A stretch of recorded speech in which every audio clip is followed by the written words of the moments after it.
인생은 전설 채널에 오신 것을 환영합니다. 오늘 이야기 바로 시작합니다. 그날도 어김없이 돈이 들어왔습니다.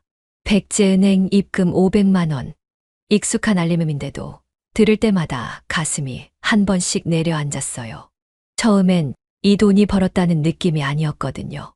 어떤 값을 치웠는지도 모르겠는데 그냥 내게 주어진 금액처럼 느껴졌답니다. 하지만 그 익명 계좌가 반복되기 시작하면서 저는 스스로에게 말했죠. 어차피 한 달에 한 번, 그 사람은 나를 기억하지도 않으니까요. 남편은 알림을 봤을 겁니다. 내가 잠시 욕실에 간 사이 폰이 식탁 위에 놓여 있었고 화면은 켜진 채였거든요. 그날따라 남편은 묘하게 조용했어요. 물을 마시며 한참 내 눈을 바라보다 아무 말 없이 방에 들어가더라고요. 그게 더 불편했어요. 따지거나 묻는 것도 없이 침묵으로 반응하는 사람이 된 거니까요. 입금 왔네? 그 한마디도 없었던 게 제일 무서웠답니다. 저는 도리어 먼저 말했어요. 아, 저번에 말한 거래처 정산 들어온 거야. 그렇게 웃으며 둘러댔지만 그가 믿었는지 아닌지는 알 수 없었지요.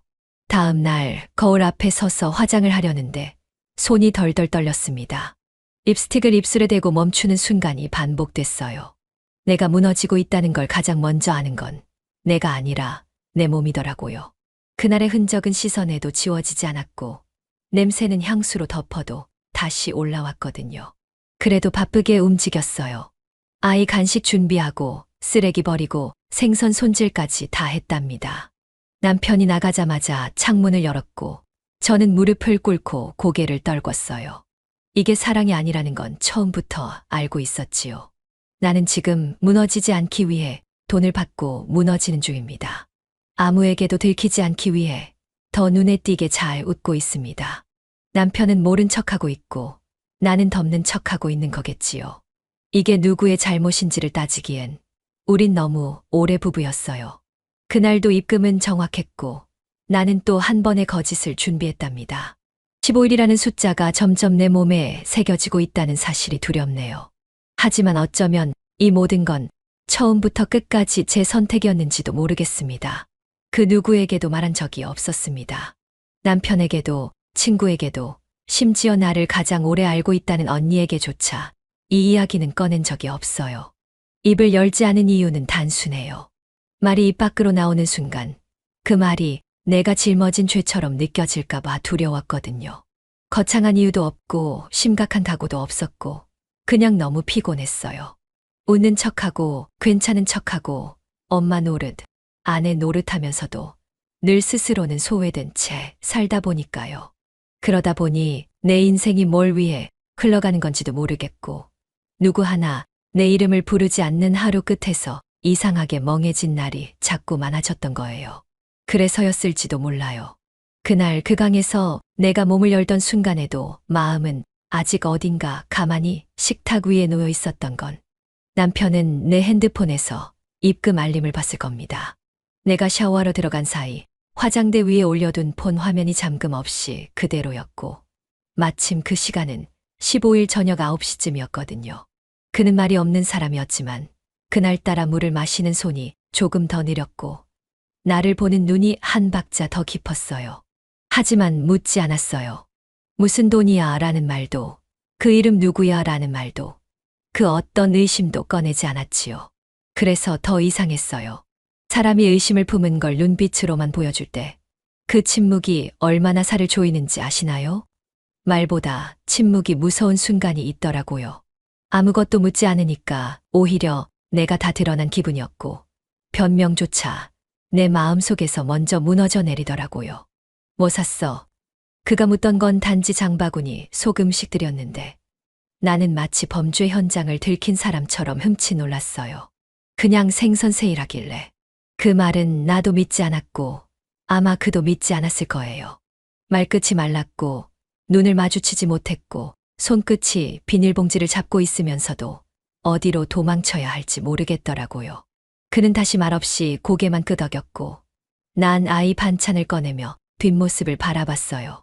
내가 아는 그의 뒷모습은 단정하고 고요했는데 그날따라 허리가 조금 더 굽은 것 같았고 나도 모르게 목을대를 닫은 채로 입술을 깨물었답니다.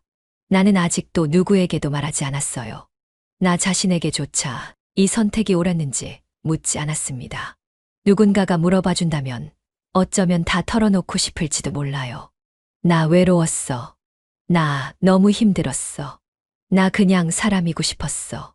그런 말들을 목구멍까지 삼키고 오늘도 밥을 차리고 청소기를 돌리고 아이 숙제를 봐줘요. 내게 필요한 건 진심 어린 위로도 용서도 아니었어요. 그저 내가 사람처럼 느껴지는 순간 단 10분이라도 있었으면 좋겠다는 마음뿐이었거든요. 나는 입을 다물었고 그는 질문을 삼켰습니다. 우리 부부는 그렇게 서로가 가진 단 하나의 거짓 앞에서 말없이 살아남고 있는 중이었습니다. 그날도 나는 외출을 준비했습니다. 옷장을 오래 들여다보며 고민하다가 검은색 블라우스를 꺼냈고 단추가 2개쯤 풀려 있어도 자연스러운 실루엣을 골랐어요. 브래지어는 새로 산 연분홍색 레이스였고 아래는 스타킹 대신 얇은 슬립을 입었답니다. 누구에게도 꾸민다는 말은 하지 않았고 친구 모임이라고 둘러댔지만 그날 내가 입은 옷은 친구들과 수다 떨러가는 복장이 아니었지요. 거울 앞에서 립스틱을 덧바를 때 내 입꼬리가 스스로를 모른 척하며 웃고 있다는 걸 느꼈어요. 나도 이게 무슨 감정인지 끝까지 설명할 수는 없었지만 그냥 살아있다는 감각이 그날따라 유난히 목을 간지렸답니다. 택시를 탔고 핸드폰은 진동을 올려뒀고 목적지는 매달 한 번씩 만나는 그 남자의 익숙한 모텔이었어요. 대화는 거의 없었고 방도 매번 같았고 주문하는 음식도 반복됐죠. 그런데도 매번 문을 열고 들어갈 때면 속옷 위로 손이 먼저 스쳐오는 그 사람의 손길에 나는 매번 다른 여자가 된 기분이었어요. 그날도 마찬가지였어요. 문을 닫자마자 그는 내 허리를 감았고 나는 그 순간부터 숨을 들이쉬는 법을 잊은 사람처럼 조용히 입술을 내밀었답니다. 그의 입술이 닿은 건 내 입술보다 턱선이 먼저였고 뺨을 스치며 귓불로 옮겨갈 때 나는 한 번도 남편에게 보인 적 없는 얼굴로 눈을 감았어요. 목선을 따라 내려온 숨결이 쇄골을 덮었고 블라우스의 단추는 언제 풀렸는지도 모르게 흘러내렸지요. 한 손은 내 가슴 위쪽을 지나며 속옷을 말아내렸고 다른 손은 이미 내 등줄기를 따라 허리 안쪽으로 감기고 있었어요. 나는 그 손에 등을 맡긴 채 엉덩이를 밀어 올리며 조용히 속삭였어요. 잠깐만 천천히 해줘요. 오늘은 좀 그래요. 그는 아무 말도 하지 않았어요. 대신 무릎 아래 스타킹을 걷어 올렸고 손바닥으로 허벅지 안쪽을 천천히 쓸었어요. 나는 그 손끝에서 온몸이 녹는 기분이 들었고 그 감각이 낯설지 않다는 게 문득 서글펐답니다. 그가 내 발목을 두 손으로 잡아당기듯 끌어앉아 나는 베개에 얼굴을 묻으며 가늘게 울었어요. 울음이 슬퍼서가 아니라 그 순간의 감각이 너무 생생해서 현실과 분리되는 것 같아서였어요. 나는 그에게 이름도 부르지 않고 사랑한다고 말한 적도 없어요. 그는 나를 누구의 아내가 아니라 지금 이 순간의 여자로 대해 주었고 나 역시 그에게 아무것도 요구하지 않았지요. 그게 우리가 이 만남을 유지할 수 있는 유일한 조건이었어요. 반복된 움직임 속에서 서로를 안고 서로를 내려놓고 다시 그 방을 나설 때면 우리는 아무 일도 없었다는 듯 말없이 뒷모습을 정리했어요. 그런데 그날은 무언가 달랐어요. 방을 나서려던 순간 창밖 모텔 주차장에 누군가가 떨어뜨린 열쇠 소리가 들렸거든요. 철컥 하고 울린 소리에 나는 고개를 들었고 그 사람도 잠시 움직임을 멈췄어요. 아무도 없겠지, 설마 그런 생각을 하면서도 가슴이 묘하게 쪼여왔고 우리는 서둘러 옷을 챙겨 입었어요. 복도는 조용했고 엘리베이터 안엔 아무도 없었지만 이상하게도 그날따라 몸에 땀이 더 묻었고 손끝이 떨렸어요. 밖으로 나왔을 때 그는 내 손을 잠깐 잡았다가 놓았어요. 나는 고개를 끄덕였고 차 문을 열고 타려던 순간 시야 끝에 멈춰선 은색 승용차가 어렴풋이 눈에 들어왔어요. 창문은 어둡게 틴팅돼 있었고 엔진도 꺼져 있었지만 이상하게 느낌이 싸했어요.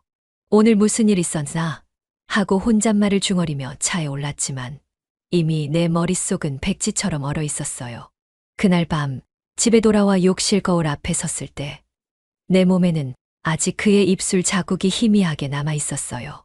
향수로 덮었고 물로 씻었고 로션으로 문질렀지만 손끝에 느껴지는 체온은 쉽게 사라지지 않았어요. 그리고 문득 거실 한쪽에 놓인 남편의 열쇠끈이 살짝 다르게 보였어요. 현관문 옆 신발은 예전 그대로였고 그는 언제나처럼 조용했어요. 하지만 나는 알고 있었어요. 그가 그날 거기 있었을지도 모른다는 걸. 아니, 어쩌면 알고 있었는데 아무도 말하지 않기로 한 걸지도 모르겠지요. 남편이 은행에 다녀온 건 나중에 알게 되었답니다. 나는 모르는 척했지만 그날따라 셔츠를 단정하게 입고 외출한 모습이 평소와는 조금 달랐거든요. 귀찮다며 늘 미루던 은행 업무를 그것도 월요일 아침 일찍부터 다녀온 사람처럼 보였어요. 돌아온 그의 손엔 작은 종이 한 장이 쥐어져 있었고 나는 그걸 보지 않았지만 그 종이에 적힌 이름들이 무엇일지는 짐작하고 있었어요. 홍길동, 김아무개, 이 사람 송금자의 이름은 매번 달랐고 그중 어느 것도 실명이라 부를 수 없는 이름들이었지요. 남편은 그걸 바라보며 무슨 생각을 했을까요? 그 종이 속알 수 없는 글자들이 이제 내 얼굴보다 더 선명하게 나눴을지도 모르겠다는 생각이 들었어요. 저녁을 먹을 때 그는 유난히 말이 없었어요. 아이가 쏟은 국물도 조용히 닦아줬고 반찬이 짜다는 말도 하지 않았거든요. 그런 날은 오히려 더 조심스러웠어요. 평소처럼 한마디라도 툭 던져주는 날이 차라리 편했지요.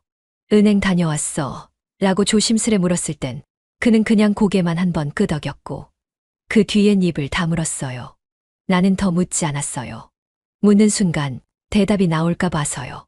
내가 가장 두려워하는 건 그가 그날의 입금이 누구로부터 온 것인지가 아니라 무엇을 대가로 받은 것인지를 이미 알고 있을 수도 있다는 가능성이었어요. 현금 입금이면 송금자 확인 불가합니다. 그 말 내가 먼저 들었어야 했을까요? 그가 직접 창고에서 직원에게 그런 대답을 들었을 때 어떤 표정을 지었을까요? 나는 그걸 상상하지 않으려 했지만 자꾸만 떠올랐어요. 창고 너머 말없이 서 있던 그의 손등, 사인 후 펜을 내려놓는 동작, 그리고 자리에서 일어날 때의 고개 숙임까지. 그는 그날 분명 나보다 더 많은 것을 알게 되었을 겁니다. 그런데 아무 말이 없었다는 게 나를 더 초조하게 만들었지요. 그럼 아무나 얼마든지 줄 수 있다는 거잖아요? 그가 말하던 그 한 문장이 내 귓가에서 몇 날 며칠을 맴돌았어요. 아무나 얼마든지 줄 수 있다. 그 말이 왜 그렇게 가슴을 찔렀는지 모르겠어요. 그는 내게 직접 묻지 않았지만 그 문장 하나로 모든 걸 말했다는 걸 알았어요. 그는 이제 내가 누구와 있었는가 보다 나는 누구에게 속하지 않는 사람인가를 더 중요하게 보고 있다는 걸 느꼈거든요. 나는 그 순간에도 아무 말도 하지 않았고 숟가락을 들다가 그만 국을 식혀버렸어요. 그가 눈길을 주지 않더라도 나는 이미 그가 나를 어떻게 보는지 느끼고 있었으니까요. 그날 밤 나는 스스로의 이름이 지워지는 꿈을 꿨어요. 통장에 찍힌 숫자는 여전히 또렷했고 내 손등엔 아무 흔적도 남지 않았어요. 누군가 내 등을 감싸 안았고 또 누군가 내 머리카락을 쓸어 넘겼지만 그 손들이 누구의 것인지는 끝내 알 수 없었답니다. 내가 무기명이 되는 건 그렇게 어려운 일이 아니었어요. 그저 아무도 내 이름을 불러주지 않으면 되는 거였지요. 베개에 얼굴을 묻었어요. 나는 그렇게 해야만 했어요. 눈을 감는 것도 입을 다무는 것도 다 어려웠거든요. 숨이 차오르는 순간마다 이건 내 몸이 아니라는 생각이 들어서 오히려 더 집중했어요. 그의 가슴팍은 뜨거웠고 그 온도를 입술로 받아내는 사이 허리가 휘어지고 다리가 벌어졌지요. 나는 그를 껴안고 있었고 동시에 그를 놓아주는 중이었어요. 그게 우리 관계의 유일한 룰이었거든요. 안기되 기대지 말 것, 묵기되 엉키지 말 것. 오늘도 나는 그 규칙을 무너지지 않게 조심스럽게 지키고 있었답니다. 907호, 늘 그렇듯 그 방이에요. 들어올 때는 방 번호도 안 봤지만 익숙한 샹들리에 조명, 투명 유리 파티션, 약간 딱딱한 침대 매트리스, 그 모든 게 몸에 새겨졌어요. 불은 꺼져 있었고 욕실에서 물 흐르는 소리와 동시에 그의 손끝이 내 다리 사이를 지나갔어요. 스타킹은 벗지 않았지만 그가 무릎까지 밀어 올렸을 때 나는 숨을 들이쉬며 살짝 뒤로 몸을 틀었지요. 그건 나도 모르게 만들어진 습관 같은 반응이었어요. 어느 방향에서든 더 깊이 들어오게 만드는 자세. 그는 말이 없어요. 말 대신 손이 먼저 들어와요. 손바닥이 허리를 휘감고 손등이 등줄기를 지나고 손가락이 살 사이를 가르며 숨결을 흘려요. 내가 아무 말도 하지 않는 건 말이 들어갈 자리가 없기 때문이에요. 대신 나는 조금 더 다리를 벌리고 베개를 끌어당겨 입을 막아요. 아, 입 밖으로 터지는 소리 대신 베개가 그 모든 걸 삼켜줬어요. 나는 누구도 들으면 안 되는 소리를 그렇게 물소리 아래에 숨겨뒀지요. 밖에서는 아무것도 들리지 않겠지만 어쩌면 그날은 누군가가 들었을지도 몰라요. 907호 방 앞, 남편은 문 손잡이 아래 그림자 속에 서 있었어요. 그의 손엔 카드키가 쥐어져 있었고 그 카드키는 열쇠꾼이랑 같이 주머니에서 꺼낸 뒤 조용히 삽입되었어요. 삑 하는 소리가 너무 크게 들려 그는 문고리를 잡은 채 한참을 멈춰 섰어요. 안쪽에선 물소리가 끊겼고 이불 위에서 무언가 부딪히는 소리가 났어요. 낮은 숨소리, 간헐적인 신음, 그리고 익숙한 아내의 목소리. 그는 그 모든 걸 귀로 들었어요. 하지만 눈으로는 보지 않았어요. 문을 열지는 않았으니까요. 손등을 입에 물고 그는 조용히 고개를 숙였어요. 지금 끼어들면 난 뭐가 되는 거지? 그건 그가 뱉은 말이 아니라 속에서 삼킨 문장이었어요. 나는 그의 팔을 껴안은 채 허벅지를 조이고 있었어요. 손목이 등을 누르자 나는 등을 더 밀었고 가슴이 눌리자 숨소리가 더 가팔라졌어요. 입술은 그의 가슴에 닿아 있었고 혀끝이 가슴 근육을 훑었을 땐 내 다리 사이가 더 젖었어요. 조금만 더 입술 틈으로 그렇게 속삭이자 그는 나를 안고 천천히 움직였어요. 내 손가락은 그의 머리카락을 파고들었고 내 등허리는 그의 복부에 맞춰 흔들렸어요. 침대는 소리 없이 흔들렸고 커튼 틈으로 도시 불빛이 들어와 방 안에 얼룩졌어요. 그때 갑자기 아주 짧은 순간 문이 삐걱거리는 소리를 들은 것 같았어요. 아닌가 환청이었을까요? 누가 내가 속으로만 중얼였고 그는 괜찮아 하며 내 허리를 감싸 올렸어요. 그 말에 다시 안심하고 나는 이불 속으로 더 파고들었어요. 오늘은 더 오래, 더 깊이 이 안에 있고 싶었거든요. 어쩌면 이 안이 현실이고 밖이 환상일지도 모른다고 믿고 있었던 거예요. 그는 내 발목을 조심스럽게 눌렀고 손가락이 허벅지를 따라 올라오며 엉덩이를 감쌌어요. 나는 눈을 질끈 감고 머리를 뒤로 젖혔고 몸이 뜨거워질수록 머릿속은 점점 멀어졌어요. 내가 누구인지 여기가 어딘지조차 흐릿해졌고 단 하나 분명한 건 지금 내가 어떤 여자도 아닌 그저 몸으로만 존재한다는 것이었어요. 밖으로 돌아선 남편은 복도 끝에서 엘리베이터를 타지 않았어요. 비상계단을 내려가며 손을 덜덜 떨었고 끝내 1층 로비 화장실에서 한참을 앉아 있었어요. 거울 속 자신의 얼굴을 마주보며 그는 몇 번이나 스스로에게 물었을지도 몰라요. 지금 끼어들었더라면 난 정말 뭘 할 수 있었을까? 밥은 여전히 내가 했습니다. 달라진 건 없었어요. 아니, 겉으로는 없었던 것처럼 행동했어요. 쌀을 씻고 된장을 풀고 손끝으로 간을 보며 애가 좋아하는 오이 무침을 곁들였고 남편이 늘 먹던 고추장을 따로 덜어 내 작은 그릇에 담아뒀어요. 정수기 물통을 달고 도시락 반찬을 싸며 시간은 분주히 흘렀지만 정작 그 속에서 나는 아무것도 느끼지 못했어요.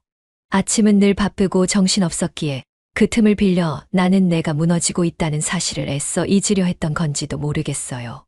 이 정도는 아무렇지 않다고 다짐하듯이 국자를 들고 도마에 채소를 놓고 팬 위에 계란을 붙이며 눈앞에 일만 보려고 애썼어요.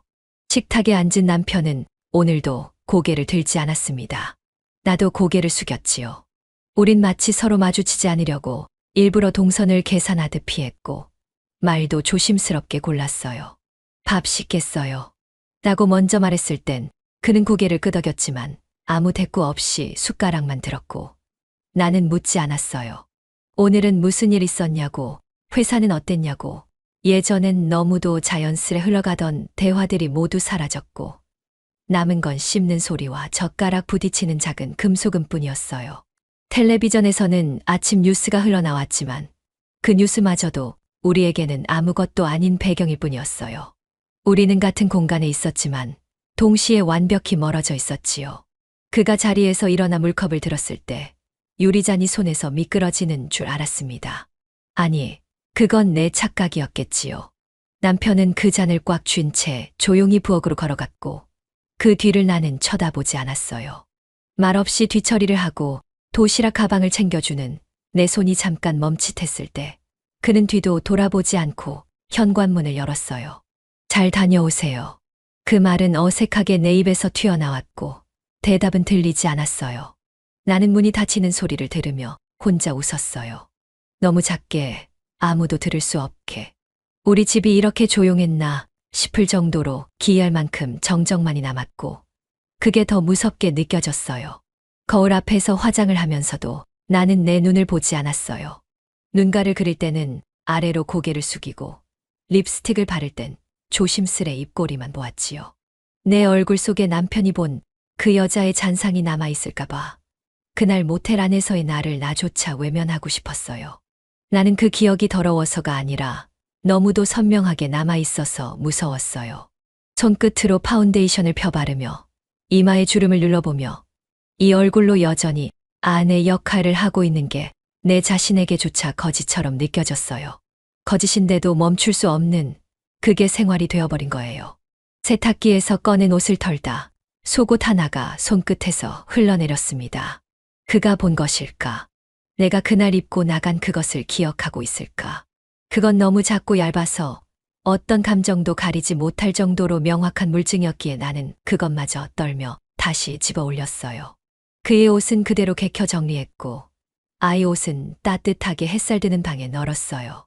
나는 아직도 엄마였고 아내였고 동시에 누군가의 무기명이기도 했지요. 그 세 가지를 한 몸에 담고 있다는 게 끔찍할 만큼 모순적으로 느껴졌지만 누구도 대신 살아줄 수는 없다는 걸 아니까 그냥 하던 대로 계속 움직였어요. 그릇을 씻다 접시가 미끄러져 바닥에 떨어졌습니다. 깨진 조각이 발등 옆을 스쳐갔고 반사적으로 허리를 숙여 조각을 주웠을 때 손가락이 살짝 베었어요. 피는 조금밖에 나지 않았지만 그 순간 눈물이 날 뻔했어요. 피 때문이 아니라 아무도 그걸 보지 않아서요. 아무도 묻지 않고 아무도 걱정하지 않고 그게 너무나도 당연한 오늘이라는 게. 나는 조용히 피를 닦고 다시 걸레를 들었습니다. 어쩌면 이 집은 이미 오래전부터 무너져 있었는지도 모르겠습니다. 그날 저녁 나는 국을 데우지 않았어요. 반찬도 내놓지 않았고 밥솥 뚜껑도 열지 않았어요. 부엌불은 꺼져 있었고 거실에는 아무도 없었지요. 남편은 현관문을 닫자마자 그대로 거실 한가운데까지 걸어왔고 말도 없이 나를 바라봤어요. 나는 소파 끝에 앉아 있었습니다. 손엔 휴대폰도 책도 없었고 그냥 그렇게 아무것도 들지 않은 채 기다리고 있었어요. 지금까지 나보고 다 모르는 척하라고? 그가 처음으로 입을 열었어요. 목소리는 평소보다 낮았고 되도록 침착하게 들리려 애쓰는 게 느껴졌어요. 나는 그 말에 고개를 들지 않았고 테이블 위 유리컵에 맺힌 물방울만 바라봤지요. 입금 문자도 봤어. 방도 따라갔고 너 그 남자랑 차에서도 방 안에서도 다 봤어. 알아. 내 대답은 짧고 단정했어요.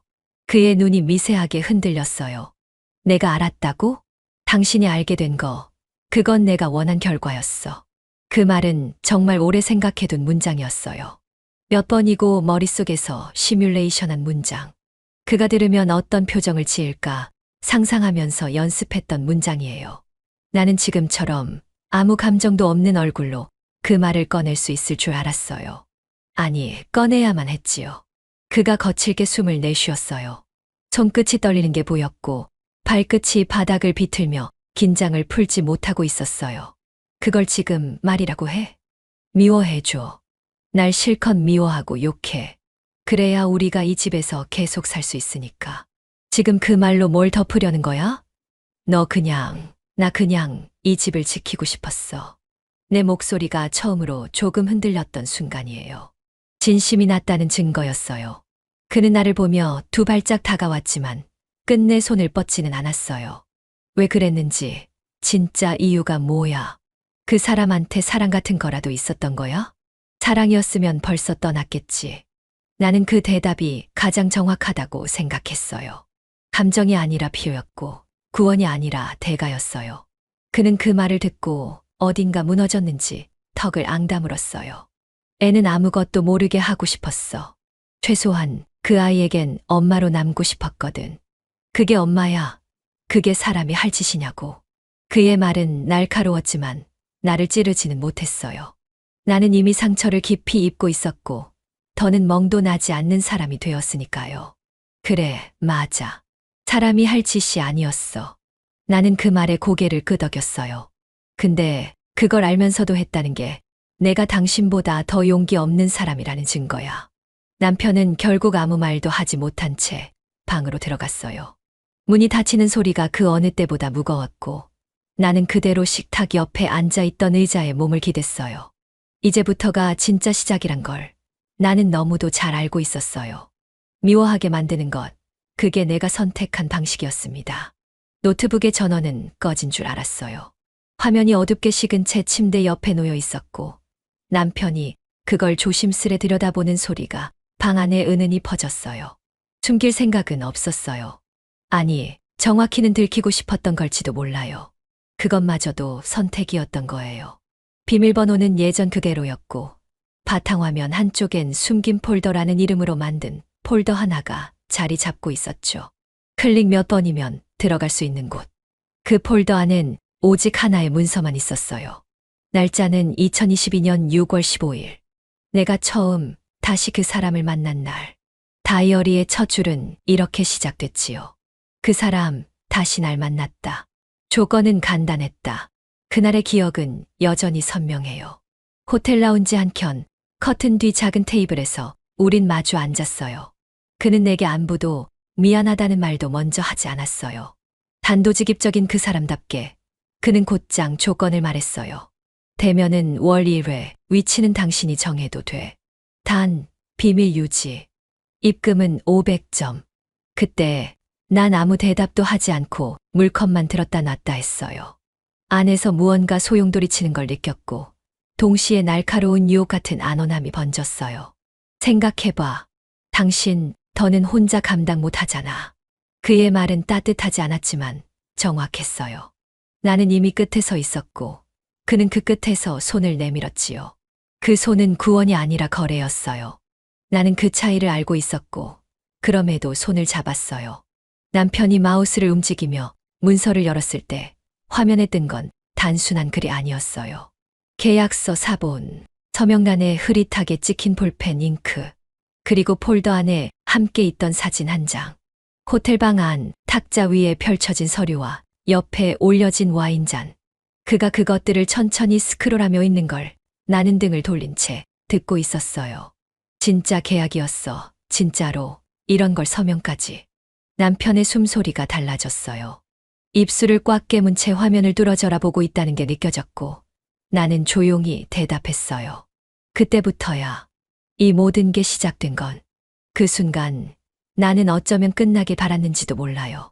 들키는 걸 통해 멈추고 싶었던 거예요. 하지만 시작은 늘 그렇게 끝을 모른 채 흘러가요. 그 사람이 누군데 왜 그런 조건을 받아들인 거야? 처음부터 그렇게 된 건 아니었어. 나는 다시 입을 열었어요.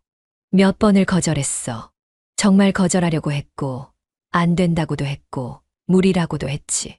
그런데도 했잖아. 남편의 말은 정답이었어요. 응. 결국엔 내가 한 거야. 나는 그걸 인정했어요. 부정하면 안 되는 타이밍이었고, 이미 너무 많은 걸 감췄기에 더는 피할 수 없었어요. 그때 계약을 받아들이며 나는 나 자신을 반쯤 죽였고, 나머지 반은 살아남기 위해 버틴 거예요. 도망치지 않고 버틴 건 그나마 남아있던 가족 때문이었어요. 그래서 숨겼고, 그래서 기록으로만 남겼던 거예요. 그 사람, 널 예전에도 알았던 사람이지. 남편의 질문에 나는 조금 놀랐어요. 그 말은 생각보다 정확했고, 이미 어느 정도 눈치를 챘다는 걸 느꼈어요. 그래, 예전에도 잠깐 만났었어. 그땐 잠깐이었고, 그 후엔 아무 일도 없었어. 그땐 사랑이었어. 아니, 그땐 착각이었고, 지금은 대가였어. 그 대답이 지금 내가 할 수 있는 최대의 진심이었어요. 그리고 동시에 나를 가장 깊은 구덩이로 밀어넣는 고백이기도 했습니다. 호텔 유리문을 열었을 땐 이미 해가 완전히 저물었고 도시의 불빛은 너무도 냉정하게 반짝였지요. 이런 시간에, 이런 장소에 다시 오는 내가 스스로도 이해되지 않았어요. 하지만 그럼에도 나는 또 여길 찾아왔습니다. 기석은 프런트 데스크 앞에 기대 서 있었고 내게 시선을 주지 않은 채 룸키를 쥔 손만 가볍게 흔들었어요. 907점, 지난번이랑 똑같이. 그의 말은 짧았고 나는 고개를 끄덕였어요. 아무런 항변도 이유도 묻지 않았어요. 그 남자의 방식을 너무 잘 알고 있었으니까요. 엘리베이터 안 거울 속 내 얼굴은 낯설었고 내가 입고 있는 블라우스의 단추는 하나 더 풀려 있었어요.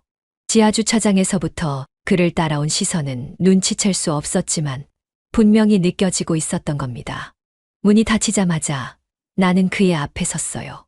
그리고 처음으로 내가 먼저 손을 뻗었어요. 기석의 셔츠 단추를 푸는 건 그리 어렵지 않았고 그 과정은 오히려 익숙하게 느껴졌어요. 그의 숨결이 내 볼에 닿을 무렵 나는 손등으로 그의 턱선을 훑었어요. 턱 끝에 남아있는 미세한 수염 자국이 손가락 끝에 닿았고 그 거친 감촉에 나도 모르게 눈을 감았어요. 기다렸어. 내가 먼저 그렇게 말했지요. 그건 거짓이 아니었어요. 잊을 수 없었던 감각, 끊어낸 줄 알았던 욕망, 모두 이 방 안에 고스란히 다시 피어났습니다.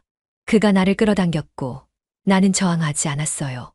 입술이 닿는 순간 내 심장은 오히려 천천히 뛰었고 기석의 손이 내 목선 아래로 천천히 흘러내릴 때 나는 고개를 뒤로 젖혔어요. 그의 입술이 내 쇄골에 닿는 감각, 그 체온은 잊을 수 없을 만큼 익숙하면서도 낯설었지요. 나는 그의 목덜미에 손을 올리고 가볍게 움켜쥐듯 눌렀어요. 그의 셔츠는 이미 반쯤 벗겨졌고 내가 그를 밀어 소파 쪽으로 이끌었을 땐 말 대신 숨소리만 오갔어요. 허벅지를 타고 올라오는 손길이 바지 안감 위로 닿을 즈음 나는 두 손으로 그의 손목을 감쌌어요. 이번엔 내가 할게. 그 짧은 말에 그는 아무 말도 하지 않았어요. 다만 허리를 젖히고 내 손끝에 자신을 맡겼지요. 나는 그의 무릎 위에 몸을 얹었고 소파 등받이에 손을 짚는 순간 등줄기를 타고 식은 땀이 천천히 흘렀어요. 기석은 허리를 조금 낮추며 내 등을 감싸 안았고 나도 모르게 그의 어깨 위로 무게를 실었지요. 귀끝을 훑은 숨결이 너무 조용해서 오히려 더 짙게 느껴졌고 그의 입술이 거기 닿는 순간 나는 속삭이듯 입을 열었어요. 기석아, 나 괜찮지? 그 질문은 허락이 아니라 확인이었고 그가 말없이 내 허리를 감싸 끌어안았을 때 나는 안심했어요.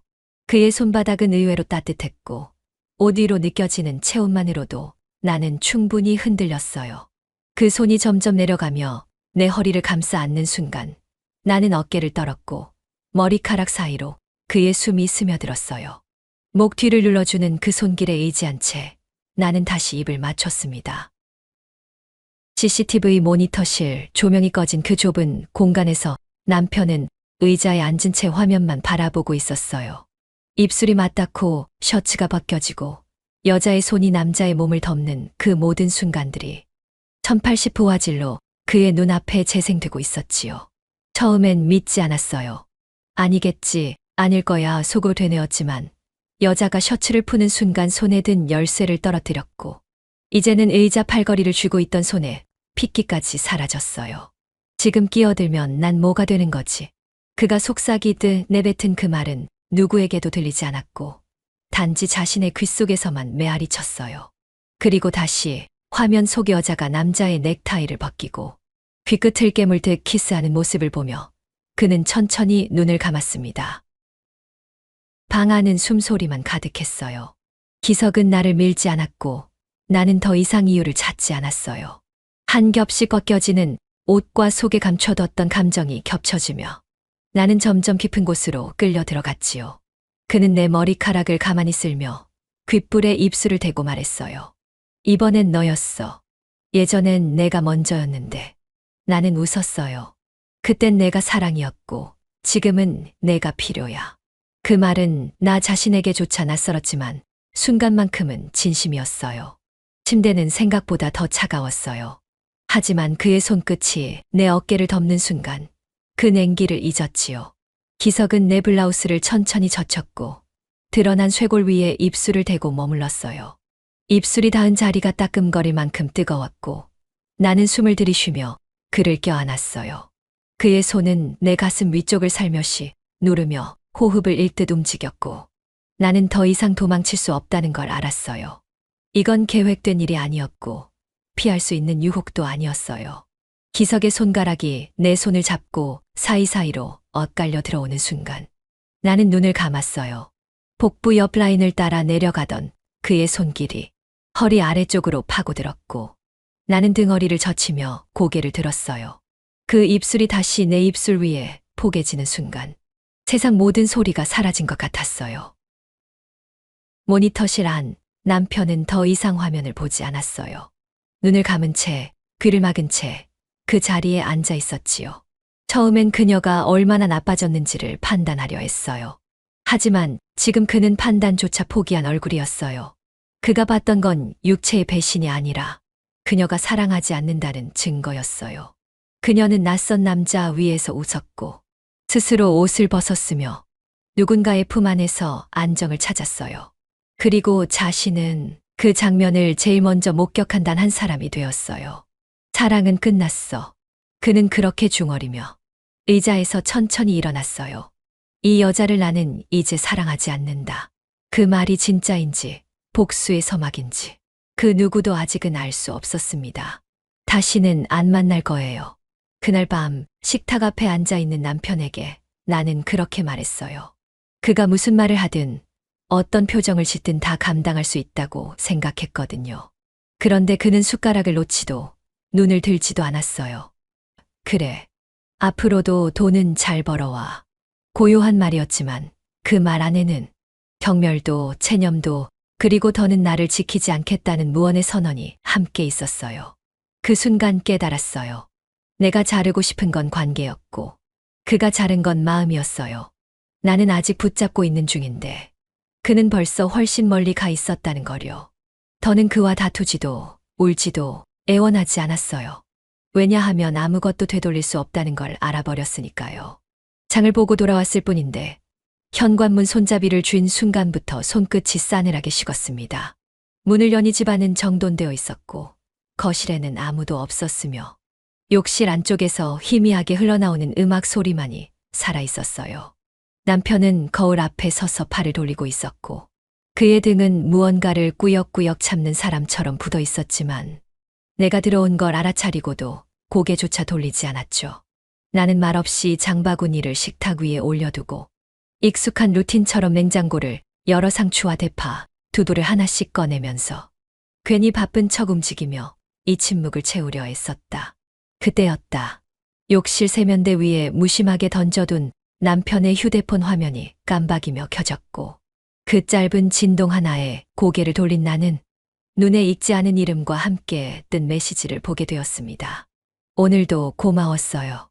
프로필 사진은 카페 로고였고 상대 이름은 정윤정, 30대 초반쯤의 느낌이 나는 그 짧은 문장은 내가 살아있는 사람인지 그저 기능하는 동반자인지를 헷갈리게 했어요. 나는 아무 말도 하지 않았고 남편은 여전히 등만 보이며 운동 중이라는 명분으로 우리 사이에 대화를 봉인해두고 있었습니다. 그는 아마 내가 그 메시지를 본 줄 모를 것이다. 하지만 나는 알고 있다. 사람의 눈빛이나 말투보다 더 정직한 건 침묵 속에서 저마다 쌓아가는 감정의 벽이라는 걸. 그리고 그 벽을 넘는 사람은 애초에 벽을 쌓을 줄 모르는 사람뿐이라는 것도. 남편이 나를 향한 마음을 접었다는 사실을 나는 그 짧은 카톡 하나로 더 깊게 체감하고 말았죠. 가족이라는 말로 붙잡고 있는 이 구조는 사실상 붕괴 직전의 외벽처럼 삐걱이고 있다는 걸 부정할 수 없었습니다. 명절은 어김없이 다가오는 날이었고 우리는 늘 그렇듯 준비를 마친 상태였어요. 어머니가 오시기 전에 전을 부치고 과일을 깎고 남편은 거울 앞에서 머리를 정리하면서도 아무 말이 없었거든요. 아이는 옆방에서 새 옷을 입고 폴짝거리더라고요. 나는 괜찮은 척하면서 입꼬리를 올려야 했죠. 너희는 보기 좋아서 참 다행이야 라는 말을 들으면 괜히 내가 거짓말을 잘한 것 같다는 이상한 기분이 들었답니다. 남편도 그 순간엔 웃었고 나도 따라 웃었지만 속은 전부 얼어붙은 상태였던 거예요. 그가 내민 접시는 조심스레 정갈했지만 그 손끝엔 아무 감정이 묻지 않았거든요. 나는 그걸 보며 차가운 물을 마시는 기분이었고 입가에 흐른 표정 하나조차 무게가 있었지요. 우리 부부는 그날도 무대 위 배우였을 뿐이었습니다. 그날 밤도 남편은 거실로 나가 소파에 눕는 걸 당연하게 여겼습니다. 나는 일부러 먼저 안방 이불 속으로 들어갔고 불을 끄지 않은 채 누운 남편의 발소리는 더 이상 낯설지 않았거든요. 등 뒤로 그의 존재가 희미하게 느껴졌고 같은 집에 살아도 이토록 멀 수 있다는 사실이 참 아이러니하더라고요. 왜 안 들어와? 라는 내 말에 그는 대답했죠. 나 이제 혼자 자는 게 익숙해졌어. 그 말은 곧 내 옆이 불편하다는 뜻이었지요. 나는 대답하지 않고 조용히 등을 돌렸어요. 그의 말이 서운하다기보다 이제는 그조차 감정이 사라진 목소리라는 게 더 아프게 다가왔거든요. 잠깐 숨을 고르고 나니 방문 너머로 조용한 숨소리가 들려왔고 그 안엔 체념이든 후회든 아무것도 섞이지 않은 평온함만 가득했답니다. 그날 나는 꿈을 꾸지 않았고 남편도 뒤척이지 않았어요. 한 집 두 사람, 두 개의 잠자리, 그리고 두 개의 무관심만 남았지요. 우리는 이대로 조금씩 부부라는 단어에서 멀어지고 있었던 것입니다.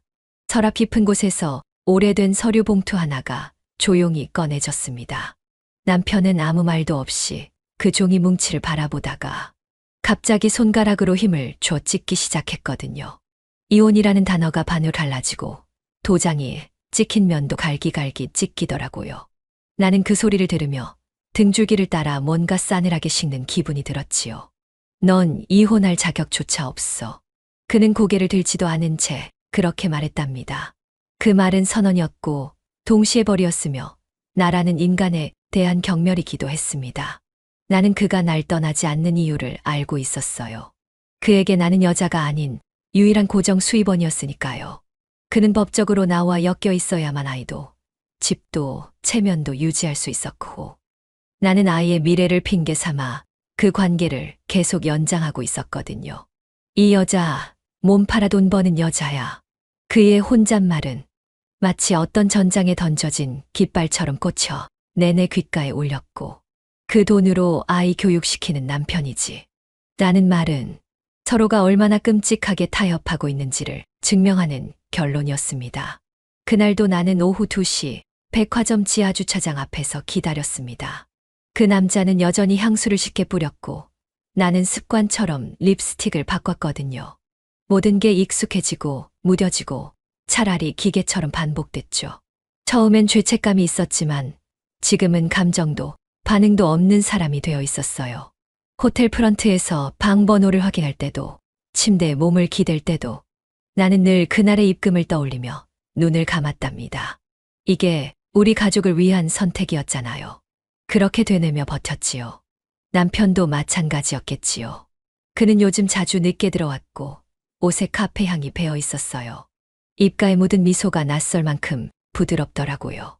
휴대폰을 잠시 들여다봤을 땐 윤정이라는 이름이 뜬 걸 보았지만 나는 아무 말도 하지 않았고 그도 나를 추궁하지 않았어요. 아무것도 묻지 않고 아무것도 강요하지 않는 사이가 되었거든요.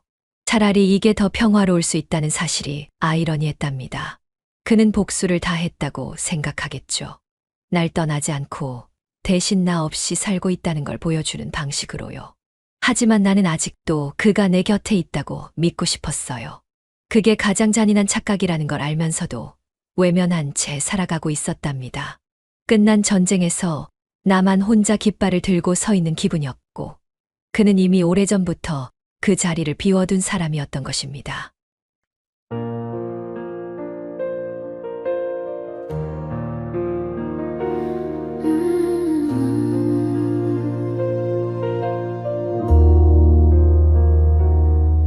매달 지보일 계좌의 숫자가 찍히고 나는 그 방으로 간다. 아무도 묻지 않는 거리에서 나는 나를 잃어간다. 사랑은 아니었어, 미움도 아냐, 그냥 조금 따뜻했을 뿐. 왜 이렇게까지 살아야 해? 누굴 위한 선택이었는데 날 안아주는 그 순간조차 나는 자꾸 다른 이름을 불러.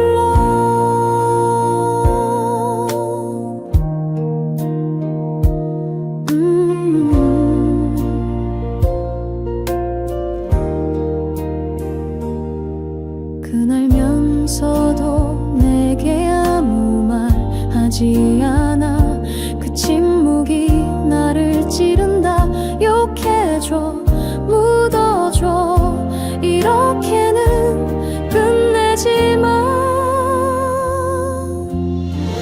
거울 속 나는 익숙한 표정을 웃고 속옷을 고쳐 입는다. 돈보다 오래 남는 건 그의 눈빛이었다.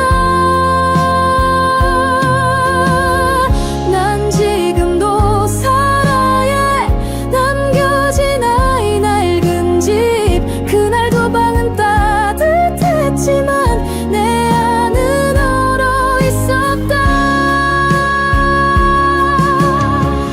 입금은 멈추지 않는다. 나는 오늘도 가야 한다. 누구의 여자가 아니라 내가 아니었던 내가 있는 곳으로.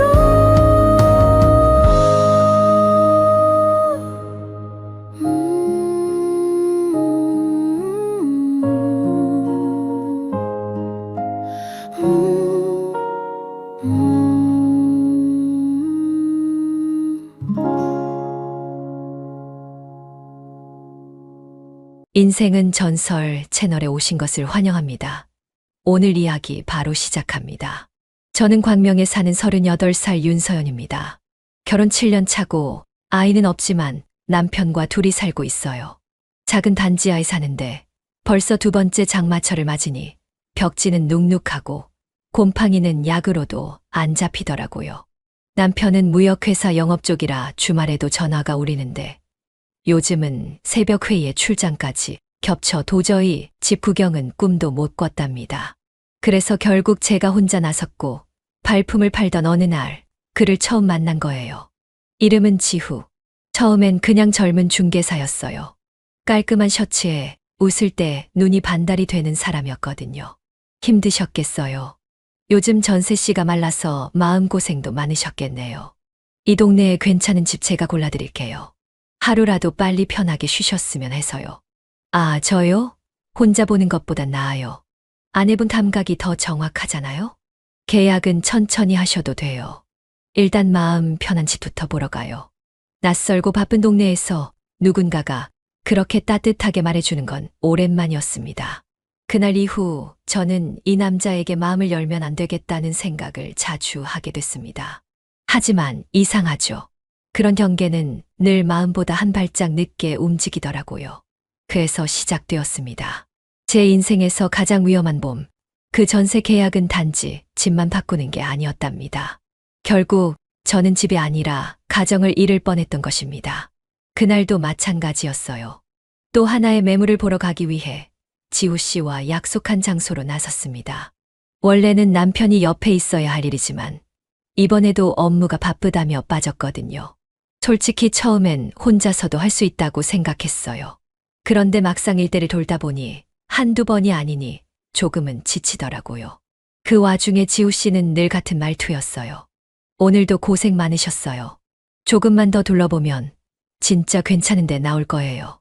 이 근처는 도로 소음이 있어서 밤에 불편할 수 있거든요. 좀 더 안쪽으로 가볼게요. 매물 보는 일은 별거 없지만 이상하게 편안했어요.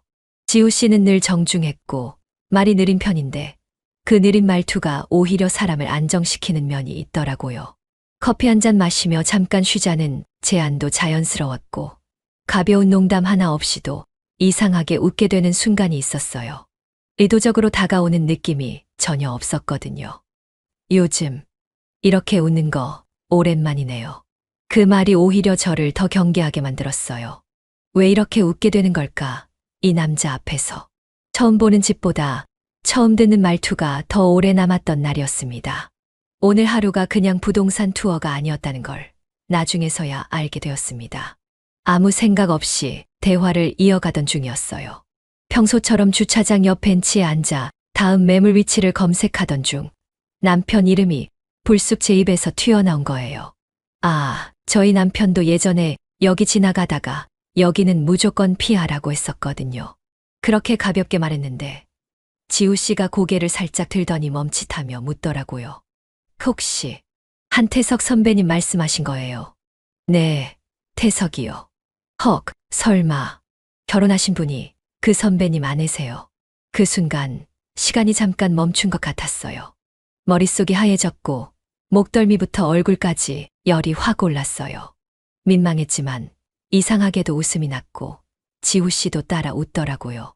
낯선 친절이라고만 생각했던 그가 남편의 후배였다니요. 제가 신입 시절에 정말 많이 도와주셨던 분인데 이런 인연도 있네요. 그러게요. 어떻게 이런 우연이 있죠? 근데 이제 보니까 좀 더 조심했어야 했네요. 그때 느꼈어요. 당황스러운데 어색하진 않았다는 걸요. 오히려 안심이 됐어요. 내가 모르던 남편의 후배, 하지만 나를 조금 더 조심스럽게 바라보는 사람. 그와의 관계가 낯선 이상함이 아닌 이상하게 익숙한 신뢰로 변해버린 순간이었습니다. 그날 이후 우리는 서로에게 남편 몰래 안다는 비밀 같은 감정을 갖게 되었지요. 계약은 생각보다 빠르게 끝났습니다. 몇 번의 매물을 돌고 결국 마음에 드는 집을 찾아냈죠. 도배며 욕실, 채광까지 조건이 괜찮았고 무엇보다도 지우 씨가 딱 잘라 말했어요. 이 집 다시 안 나올 조건이에요. 이걸로 가시죠.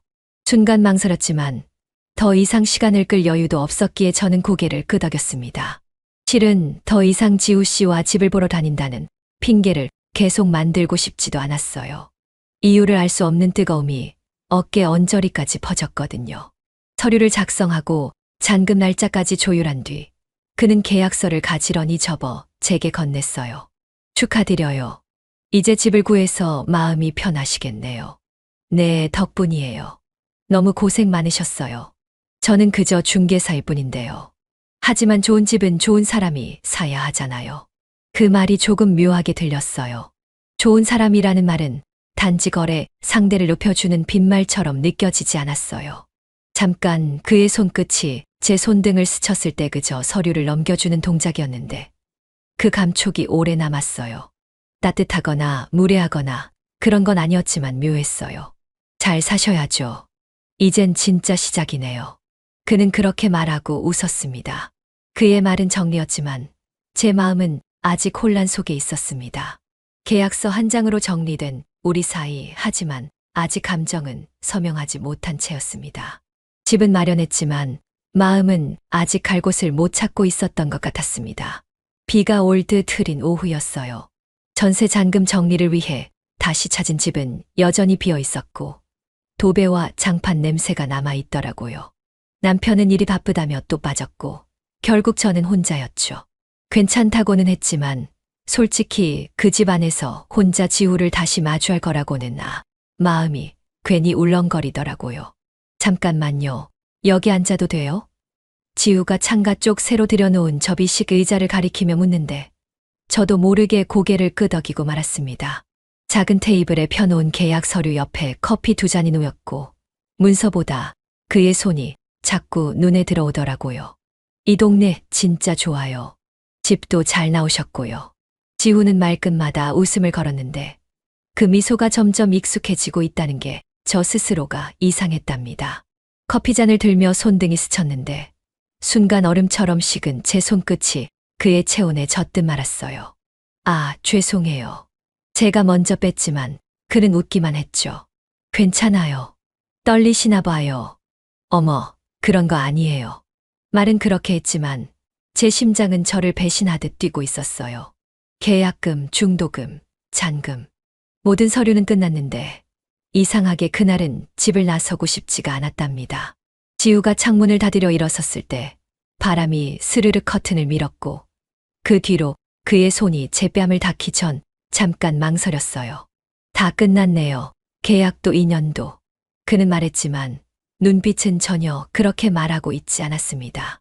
제 손목을 감싸 쥔 순간 말이 멈췄고 숨이 잠시 막혔어요. 그 손길은 억지스럽지도 빠르지도 않았는데 묘하게 저를 끌어당기고 있었거든요. 그가 다가오는 걸 피하려 했던 건 아니에요. 단지 제 안에서 이건 안 돼라는 목소리가 너무 작게 울렸던 거죠. 허리를 감싸 안은 그의 손길이 너무 자연스러워서 제 몸이 먼저 그 체온을 받아들이고 있었답니다. 가까워진 이마, 닿을 듯 말 듯한 숨결, 그리고 입술이 제 턱선을 스치며 이건 죄예요. 그가 속삭였어요. 몰라요. 그냥 지금은 아무 말도 하지 말아요. 저도 모르게 내뱉은 말이었고 그의 입술이 곧바로 제 목선 위를 더듬듯 내려왔습니다. 셔츠 단추가 하나씩 풀리며 드러난 쇄골. 그 위로 그의 손등이 닿았고 저도 그 손을 뿌리치지 않았어요.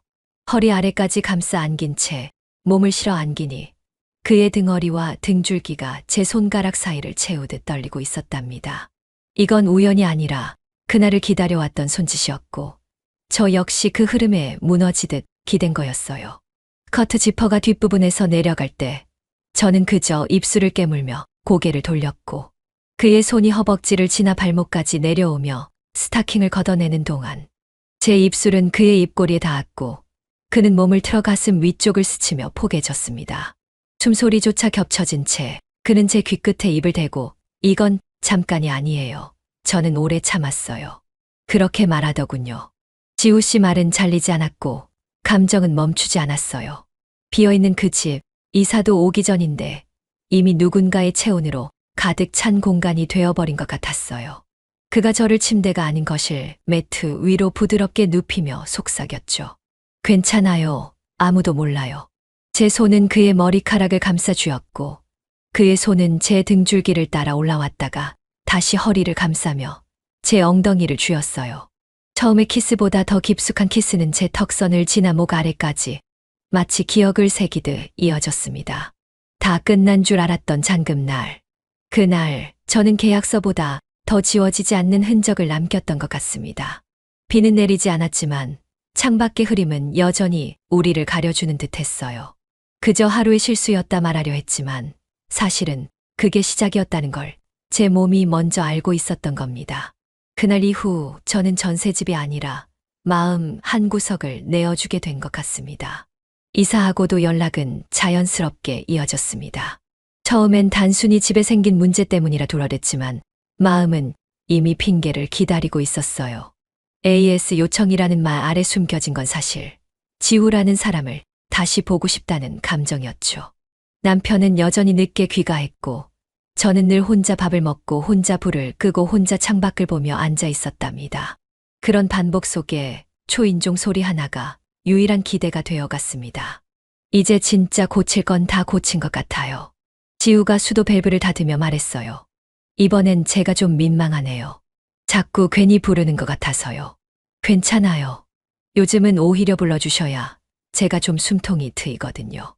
그는 언제나 말끝을 가볍게 남겼고 그 안에 묻힌 진심을 찾으려 애쓰게 만드는 사람이었어요. 마주 앉은 자리에서 커피를 마시는 일이 더는 어색하지도 불편하지도 않았지요. 거실에서 잠시 마주 앉아 있는 것뿐인데 그 순간만큼은 외롭지 않았어요.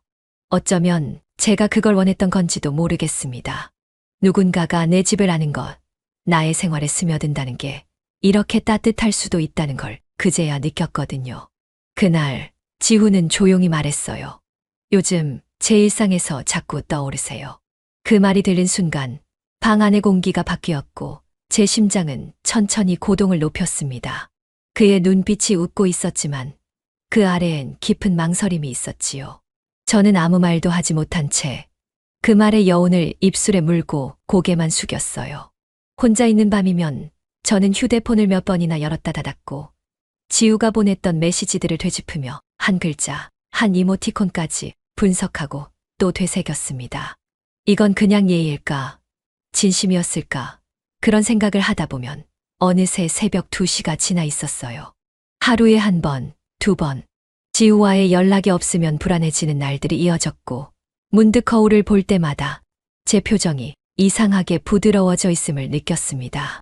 다시 사랑하는 중이라는 걸 저는 알아채고 말았어요. 그와의 만남은 이제 일상이 되어가고 있었습니다. 그러나 그 일상은 이 집처럼 조용하고 무섭도록 안정돼 있었어요. 지금껏 무너지지 않았던 선이 언젠가는 또 사라질까봐 그게 조금 두려웠습니다. 그럼에도 불구하고 저는 다시 문자를 기다리고 있었지요. 집은 깔끔했어요. 이제 막 이사한 지 한 달 남짓, 택배 박스는 다 정리했고 거실에는 푹신한 러그가 자리 잡고 있었어요. 그런데도 뭔가 덜 채워진 듯한 공간이었죠. 그 허전함은 어쩌면 사람 때문이 아니라 감정 때문이었는지도 몰라요. 낮인데도 커튼을 반쯤 쳐놓은 건 햇살이 너무 환해서였을까요? 아니면 굳이 선명히 보이길 원치 않았던 것들이 있었을지도요. 지우 씨, 물 마실래요? 얼음은 없는데. 제가 먼저 말을 꺼낸 건 이 정적이 조금 위험하게 느껴졌기 때문이었어요. 지우는 유리컵을 받아들고 고개를 끄덕였죠. 그런데 컵을 손끝으로 받는 그 느낌이 괜히 신경 쓰였어요.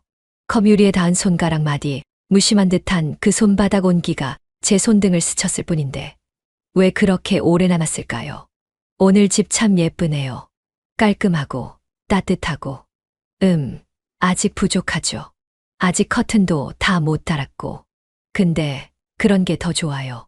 완벽한 것보다 지금처럼 조금 어설픈 모습이 오히려 사람 냄새 나고요.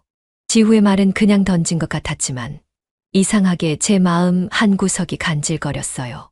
누군가에게 오랜만에 이런 말을 들으니까요. 남편은 언제부턴가 집을 수리할 곳으로만 봤거든요. 지후는 저를 사는 사람으로 봐주는 것 같았어요. 이 차이가 나를 이렇게 흔드는 걸까요? 소파에 나란히 앉아 있으니 유리컵 사이로 손이 닿을 듯 말 듯 시선도 의식도 애매하게 엇갈렸어요.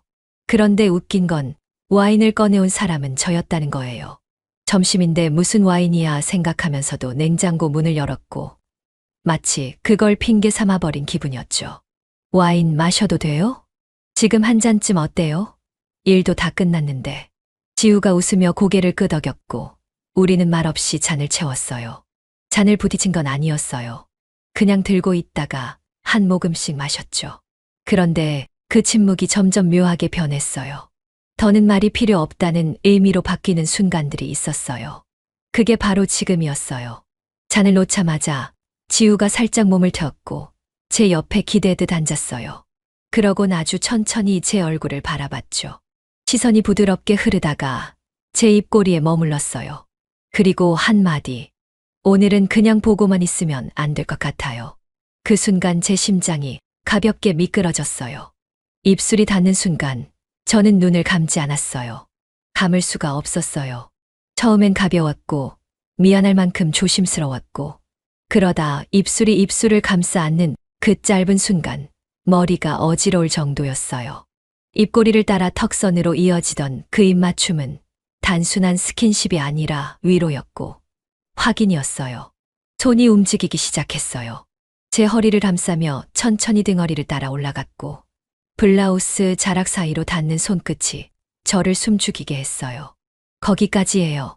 그만두자 마음은 말하고 있었지만 몸은 아니었어요. 블라우스 단추 하나가 풀릴 때마다 멈출 수 없는 감각들이 쌓였어요. 지우의 입술이 목선 아래 쇄골을 훑으며 다시 제 입술로 올라왔을 때 숨소리가 무겁게 섞였어요. 손끝이 허벅지를 스쳤고 제 손도 지우의 셔츠 자락에 닿았어요. 어느새 우리는 서로를 붙잡은 채 그대로 소파에 반쯤 기대어 있었고 숨소리가 겹쳐지며 공간을 채웠어요. 귀끝으로 지우의 숨결이 닿았고 그가 말했어요. 계속 이럴 순 없어요. 아시죠? 응, 알겠어요. 근데 지금은 여기까지 오게 된 게 너무 커서 말을 잇지 못했어요. 단지 몸이 먼저 반응했고 감정은 너무 나중에 따라왔어요. 입술이 떼어지고 나서야 다시 제 입에서 나온 말은 이상하죠. 우리 아무 말도 없었는데 이렇게 됐네요. 지우는 대답하지 않았어요. 그저 제 손을 잡고 아무 말 없이 한참을 가만히 있었어요.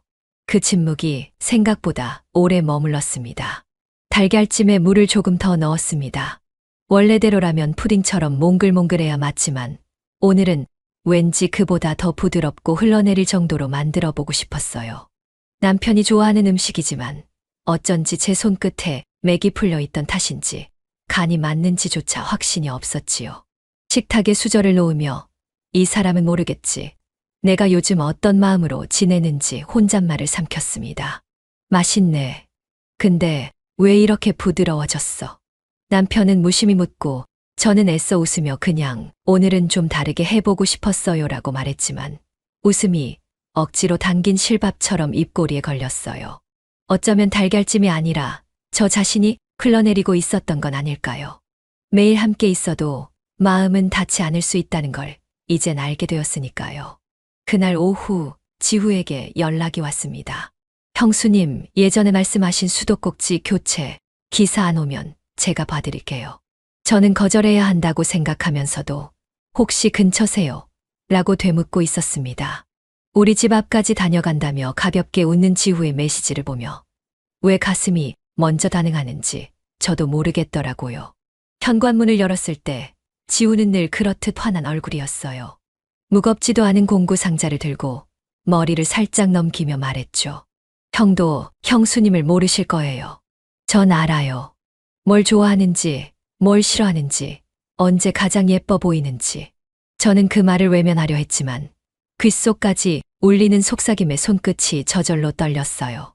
이게 죄책감이라면 너무 따뜻하고 기분 좋은 감정이었죠. 지후 씨, 그만해요. 우리 지금 그만 돌아가야 해요. 그렇게 말한 건 분명 저였는데 입술은 말려 있었고 눈빛은 붙잡고 있었어요. 지우가 잠시 멈칫했지만 물러나지 않았습니다. 가까이 다가오며 말했어요. 그럴 거면 형한테도 더 따뜻하게 하셨어야죠. 지금처럼 웃지도 않고 말도 짧게 하고 그러면서 왜 저한텐 자꾸 눈 마주쳐요. 저는 아무 말도 하지 못했어요. 죄책감이란 건 애초에 마음이 남아있는 쪽에서나 생기는 거라고 생각했거든요. 이미 마음이 기울었는데 그걸 붙잡는 감정은 죄책감이 아니라 습관일 뿐이었습니다.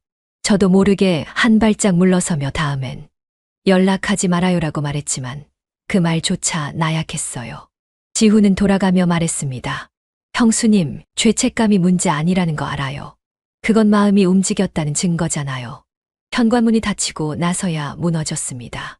내가 무얼 붙잡으려 했는지, 어디쯤에서 발을 헛디뎠는지, 이젠 분간조차 되지 않았습니다. 하지만 분명한 건 내가 지금 이 집에 있으면서도 마음만큼은 그 사람에게 가 있었던 거예요. 죄책감이 나를 붙잡는 줄 알았지만 사실은 죄책감을 핑계로 그를 더 떠올리고 있었던 것 같았습니다.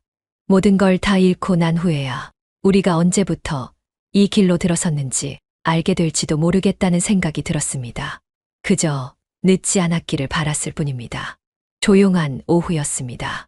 차창을 타고 흐르는 햇빛이 바닥에 얼룩처럼 번져 있었고 지하 주차장 한편 비어있는 구석에 차를 세우는 손끝에 작은 떨림이 있었어요.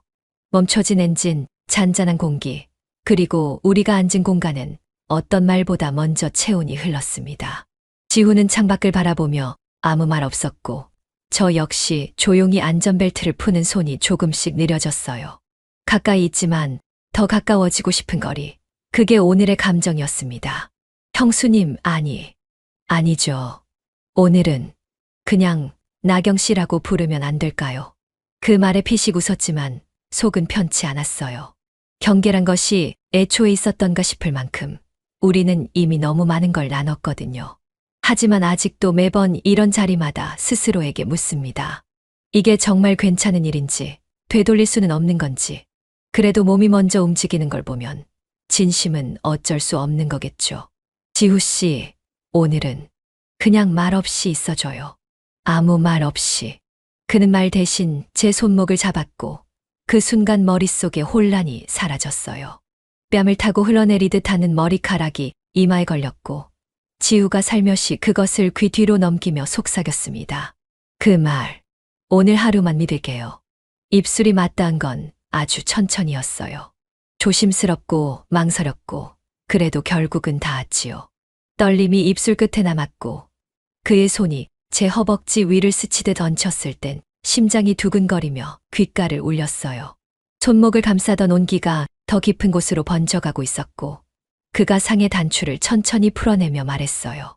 이 공간 아무도 못 들어오게 잠갔어요. 그 말을 듣자 숨이 막혔고 동시에 안심이 되었어요. 우리는 이제 멈출 수 없다는 걸 서로 알고 있었으니까요.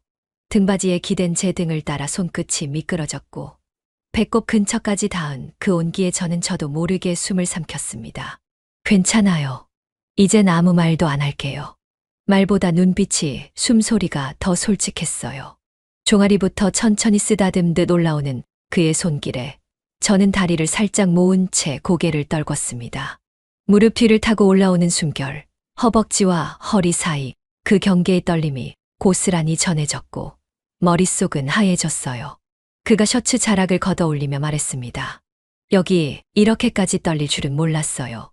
저는 대답 대신 지우의 손등에 제 손을 포겠어요. 말이 필요 없는 순간이었어요. 다시 입술이 닿았고 이번엔 망설임 없이 깊숙이 강하게 서로를 빨아들였어요. 제 손이 그의 목선을 타고 올라가 머리카락을 움켜쥐는 순간 지우는 작은 신음과 함께 저를 무릎 위로 끌어올렸어요. 제 다리가 그의 허벅지를 감싸며 앉게 되었고 그 자세에서 우리는 숨소리 하나로 대화를 나눴습니다. 나경 씨, 지금 너무 예뻐요. 그가 속삭였고 저는 손가락으로 그의 턱선을 따라 스쳤어요. 이건 감정이 아니라 본능 같았고 그 본능 안에서만큼은 제가 주도권을 가질 수 있었어요. 발목이 무릎 위로 걸치며 옷자락이 들렸고 창밖 햇빛이 차 안을 잠시 비췄을 땐 그 잠깐의 빛조차 부끄러웠습니다. 지우 씨, 이런 우리 괜찮을까요? 그는 입꼬리를 살짝 말아 올리며 대답했어요. 모르겠어요. 근데 지금은 이 순간이 다예요. 그 말을 끝으로 더 이상의 물음은 없었습니다. 손바닥이 등을 타고 흘렀고 셔츠 너머 속옷의 끈이 살짝 풀리는 느낌에 저는 눈을 감았어요. 가슴 위쪽을 타고 내려온 손끝이 다시 허리 아래로 내려왔고 등줄기에 닿은 체온에 전율이 일었어요. 그제서야 제가 얼마나 그를 원했는지, 얼마나 바보 같은 죄책감에 갇혀 있었는지 깨달았어요. 지금 멈추면 후회할 것 같아요. 제 말에 그는 고개를 끄덕이며 이 말을 맞댔어요. 눈을 감고 입을 다시 맞추고 그렇게 우리는 차 안에 한낮을 삼켜버렸습니다. 아무도 모를 장소, 아무에게도 들키지 않은 시간, 그리고 벗어나고 싶지 않았던 감정의 끝. 그날 이후 저는 더 이상 불륜이라는 단어에만 스스로를 가두지 않았습니다. 그가 있는 세상에 발을 디딘 나를 인정하고 싶어졌으니까요. 다 잊고 살기로 마음먹은 날이었습니다. 그날 아침 거울 앞에서 립스틱을 고르던 제 손이 한순간 멈췄어요. 예뻐 보일 이유도 없는데 싶은 생각이 들었거든요. 지우와의 만남이 끊긴 지 일주일, 단 한 통의 전화도 메시지도 없었습니다. 저 혼자 맴돌던 기억만 벽에 붙은 얼룩처럼 자꾸 보이고 사라지지 않았지요. 그날은 이상하게도 온종일 불안한 예감이 들었어요. 전세집 세입자 전입신고가 마무리됐다는 알림을 받고서도 기쁨보다는 허전함이 먼저 찾아왔거든요. 오후가 될수록 손끝이 얼어붙은 것처럼 무기력해졌고 이유도 모른 채 휴대폰만 계속 확인했어요. 메시지 하나 남아있지 않은 채 알림은 조용히 꺼져 있었고요. 그렇게 초저녁 무렵 지후에게서 카톡이 왔습니다. 익숙한 말투였지만 낯설 만큼 단정한 문장이었어요. 형이 눈치챈 것 같아요. 형수님 죄송합니다. 그게 끝이었습니다. 읽음 표시가 뜨기도 전에 프로필 사진이 사라졌고 곧장 탈퇴한 사용자로 바뀌었어요. 순간 핸드폰을 놓친 제 손이 무릎 위로 툭 떨어졌고 고요하던 방 안에 진동음 하나 없이 정적만 가라앉았습니다. 무슨 소리야? 눈치를 챘다고? 제 입에서 새어나온 말은 제게 묻는 것 같았어요. 남편은 아무 말도 없었는데 어제도 그저 피곤하다는 말만 했는데 아니 어쩌면 정말 모르는 걸까? 아니면 모르는 척하고 있는 걸까? 수많은 가정이 머릿속에서 순식간에 돌았어요. 그러나 그 어떤 것도 확신할 수 없었기에 저는 멍하니 소파에 앉아 한참을 움직이지 못했습니다. 그날 밤 남편은 늦게 들어왔어요. 술 냄새가 옅게 배어 있었지만 얼굴엔 피곤함 외에 아무런 감정이 없었어요. 애들 자. 응, 다 잤어. 수고했어. 당신도 자. 그렇게 툭 건넨 말 한마디에 저는 고개만 끄덕이고 방으로 들어갔습니다. 등 뒤로 느껴지는 남편의 기척도 문 닫히는 소리도 유난히 멀게만 느껴졌어요. 그 순간 알았어요. 끝났다는 걸요. 우리 둘의 관계도 저 혼자 꾸었던 환상도 남겨진 것은 이제 침묵뿐이었습니다. 다 늦게서야 알게 된 사실이었습니다. 남편은 전세 계약서를 정리하다가 중개인 이름 옆에 적힌 한지호라는 이름을 보고 잠깐 멈칫했어요. 무심코 넘겼다가 다시 돌아온 눈길, 손끝으로 이름을 문지르며 잠시 생각에 잠기더라고요. 지후, 혹시 그 지후야. 혼잣말이었지만 그의 직감은 이미 방향을 정하고 있었던 것 같습니다. 그리고 저는 그 기류를 단박에 눈치챘습니다. 등줄기가 싸늘해졌고 숨을 들이마시는 그의 소리가 평소보다 길어졌거든요. 이 중개사, 내가 계약했던 그 사람이야? 응. 왜? 대학교 때 내과 후배 이름이랑 같아서. 그럴 수도 있지 뭐. 흔한 이름이잖아. 애써 웃으며 넘겼지만 남편은 곧장 거실 소파에 앉아 휴대폰을 꺼내 들었습니다. 그의 손가락은 익숙하게 SNS 앱을 켰고 검색창에 한지호를 입력하는데 망설임이 없었죠. 프로필 사진 하나에 멈춰 있는 그의 눈빛, 저는 옆에서 아무 말도 할 수 없었습니다. 너무도 똑같이 생긴, 아니, 그 지후였으니까요. 이 사람 맞아. 너랑 집 보러 다녔다는 그 중개사. 그래, 그럴걸? 야, 진짜 그 지후네. 예, 나 알지. 내 결혼식에도 왔었어. 그는 순간 고개를 돌려 저를 똑바로 쳐다봤습니다. 눈썹이 미세하게 떨리고 있었어요. 그런 얼굴을 오랜만에 봤습니다. 분노도 아니고 의심도 아니고 뭔가 억제된 충격. 그는 당장은 아무 말도 하지 않았지만 그날 저녁 아무 말 없이 방으로 들어가 문을 닫더니 컴퓨터를 켜고 계약서를 스캔하기 시작했어요. 그가 조용히 증거를 모으는 그 밤, 저는 방문 너머에서 머리를 감다가 멈춰 서 있었습니다. 물이 흐르는 소리도 드라이기 돌리는 소리도 나지 않는 집안에서 그의 키보드 소리만이 유일하게 들려왔거든요. 긴 문장들, 클릭하는 소리, 캡처하는 듯한 빠른 마우스 움직임. 제 심장이 조용히 내려앉는 소리를 처음으로 들었습니다. 자기야, 씻었어? 응. 근데 나 좀 피곤하네. 먼저 잘게. 그래. 그래, 먼저 자. 그의 눈은 여전히 모니터를 향해 있었고 저는 뒤돌아 나오는 걸음마다 무릎이 휘청거리는 기분이었습니다. 모두 끝났다는 생각이 밀려왔지만 아직 아무것도 끝나지 않았다는 예감도 함께 따라왔습니다. 남편의 고요한 반응은 폭풍이 몰려오기 전의 적막함과 같았으니까요. 이 집에서 이 부부의 침묵은 그 어떤 고성보다 날카로웠습니다. 그렇게 모든 퍼즐은 맞춰지기 시작했습니다. 그날 이후 남편의 눈빛이 달라졌습니다. 예전처럼 퇴근하며 뭐 먹고 싶어? 묻던 사람은 사라졌고 무표정하게 신발을 벗고 들어와 말없이 방으로 들어가 버렸어요. 원래도 말이 적은 편이었지만 이제는 그 침묵이 너무 또렷해서 오히려 귀에 박히는 듯했죠. 전 그 침묵 속에서 무너졌습니다. 말 한마디가 없다는 건 이미 모든 걸 알고 있다는 뜻이었으니까요. 오늘은 된장찌개 했어. 아침에 마트 갔다 왔거든. 그래. 내일은 당신 좋아하는 소고기국 끓일까? 맡길게. 남편의 대답은 짧았고 끝에 감정이 없었어요. 그저 존재만 유지하는 느낌이랄까요. 전 말끝마다 조심스러워졌고 걸음 하나조차 조용히 움직이게 됐어요. 마치 내가 터지기 직전의 풍선 같았고 남편은 그 풍선에 바늘을 대지 않고 지켜보는 사람 같았어요. 왜 아무 말도 하지 않냐고요? 아니요. 그게 더 무서웠습니다. 나 당신한테 할 말 있어.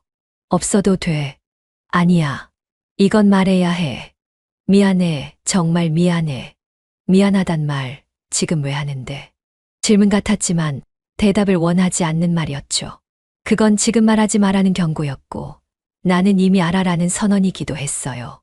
그날 이후 남편은 제 스마트폰도 보지 않았고 외출 시간도 묻지 않았으며 늦게 들어가도 전화 한 통 걸지 않았어요. 다만 밥은 꼭 차려져 있었고 빨래는 말없이 널어져 있었고 세제는 항상 채워져 있었어요. 그러나 그 평온함 속엔 분명한 칼날이 있었어요. 무심한 손길, 차가운 등줄기, 마주치지 않는 눈동자. 저는 매일 죄인처럼 조심스레 움직였고 눈치를 보며 대답했고 남편의 방에 들어가지 않았습니다. 알아. 다 알아. 그 말이 나왔을 땐 오히려 안도감이 들었어요. 차라리 소리라도 질러줬으면 싶었으니까요. 근데 말 안 할 거야. 나까지 무너지긴 싫으니까. 그 말이 그렇게 아플 줄 몰랐습니다. 고발보다 더한 침묵의 복수가 시작된 거였습니다. 이 집안의 공기는 더 차가워졌고 저는 그 차가운 공기에 매일 숨이 막혔습니다. 남편은 아무것도 묻지 않음으로써 저를 파괴하고 있었고 저는 그 침묵에 무너지지 않으려 매일 애를 쓰고 있었습니다. 하지만 무너지는 건 시간 문제였겠지요. 남편의 퇴근 시간은 점점 늦어졌습니다. 예전 같으면 오늘 야근이야 한마디라도 남겼겠지만 이제는 알림도 없었어요. 핸드폰 화면에 떠있는 배터리 부족 메시지와 말라가는 저녁 식사만이 그의 빈자리를 대변했죠.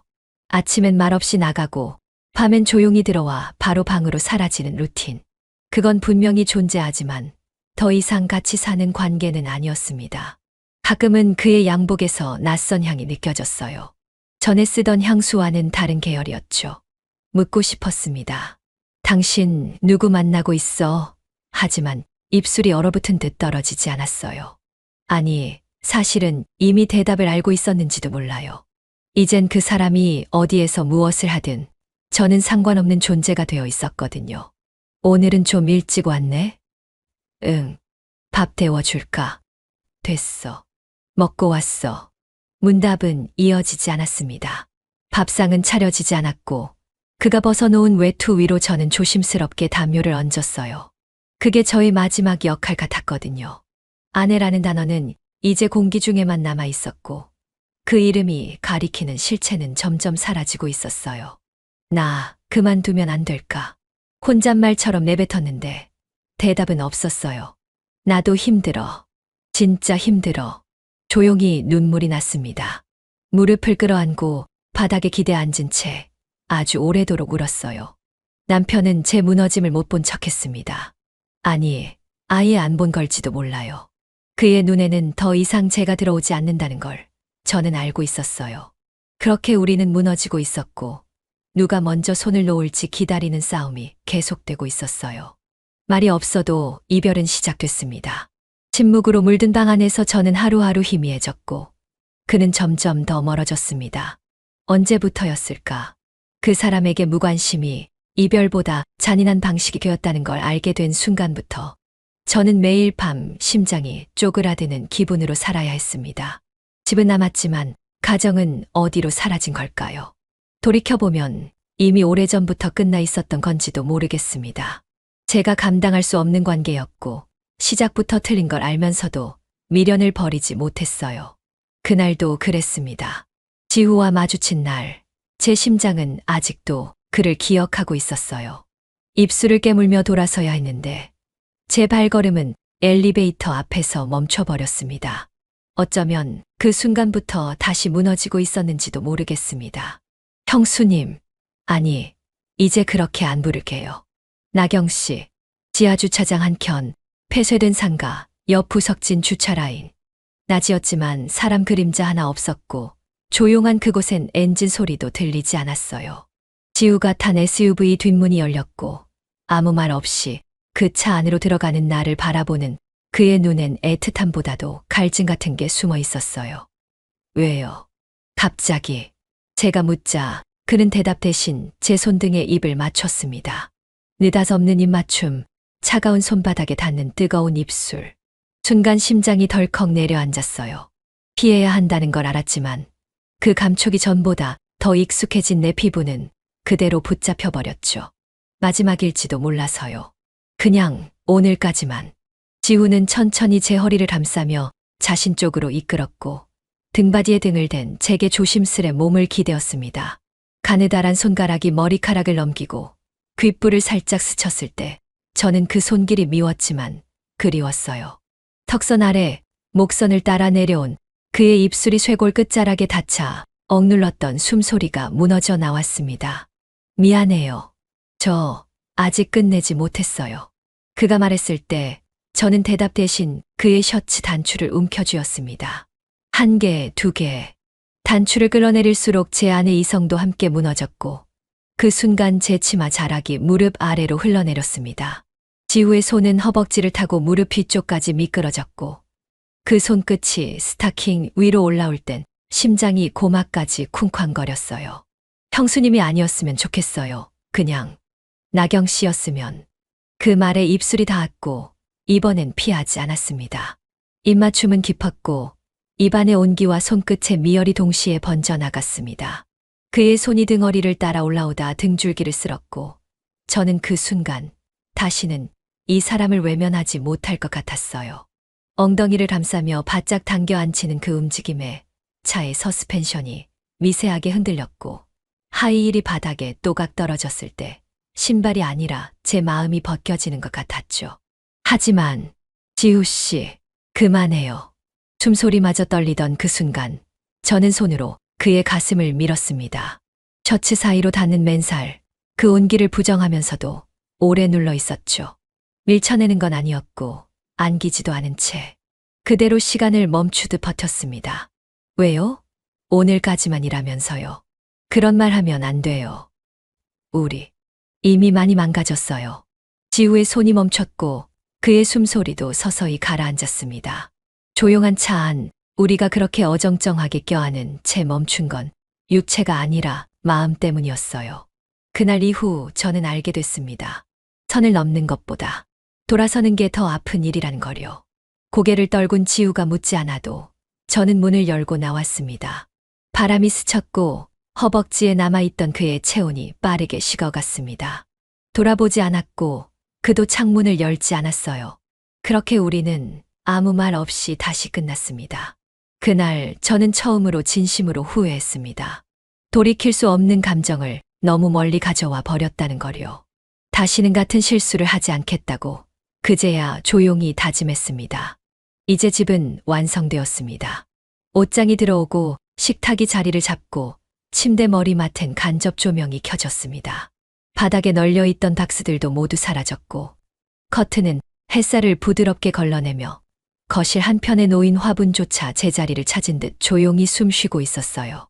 제가 원했던 전셋집, 제가 원했던 안정은 분명 이 공간 안에 있는데 정작 제 마음만은 이 집 어디에도 닿지 않고 있었습니다. 지우가 사라진 이후 남편은 변한 게 없었습니다. 퇴근 시간에 맞춰 들어오고 가끔은 맥주 한 캔을 들고 소파에 앉으며 고생 많았지 라고 말도 건넸어요. 그런데 그 말이 이렇게 낯설 수 있다는 걸 전 그때 처음 알았어요. 그 따뜻한 말이 죄책감처럼 내려앉았고 제가 되돌릴 수 없는 경계선 위에 서 있다는 걸 새삼 깨닫게 했습니다. 괜찮아. 이 집에서 다시 시작하면 돼. 우리. 남편의 말이 거짓은 아니었지만 저는 고개를 끄덕이지 못했어요. 이제 와서 무엇을 시작할 수 있을까요? 이미 무너진 가정의 중심에서 전 한참을 방황했고 제 손으로 불씨를 꺼뜨렸던 여자예요. 아무도 모르게 조용히 망가진 사람. 식탁 위에 놓인 머그컵을 바라보다가 문득 지우가 말하던 장면이 떠올랐어요. 형도 형수님을 모르실 거예요. 전 알아요. 그 말은 제게 그 어떤 말보다도 오래 남아 있었어요. 누군가가 나를 알아줬다는 것. 그리고 그로 인해 모든 것이 흔들려 버렸다는 사실. 저 스스로가 바보 같다고 생각했지만 그날 이후 저는 감정에 책임을 져야 하는 존재가 되었고 그것이 얼마나 무거운 짐인지 매일 아침 눈을 뜰 때마다 새삼 깨닫고 있어요. 조용한 오후 혼자 있는 거실에서 소파에 앉아 창밖을 보며 문득 생각했어요. 나는 집을 얻은 게 아니라 가정을 잃은 거였어요. 모든 걸 갖췄지만 아무것도 갖고 있지 않다는 이 감각. 여백처럼 남은 이 공간에서 저는 지금도 매일 허공을 붙잡고 있습니다.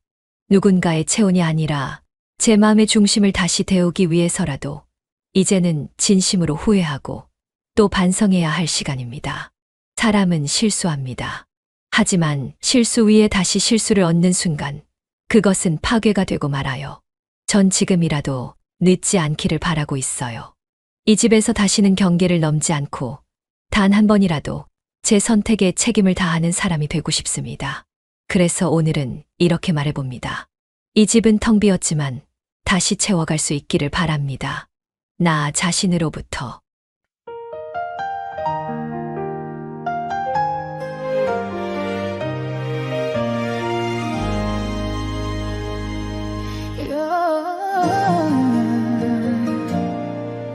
낯선 손끝이 처음 내 허리를 스쳤던 날 숨조차 삼키지 못하고 나는 가만히 있었죠.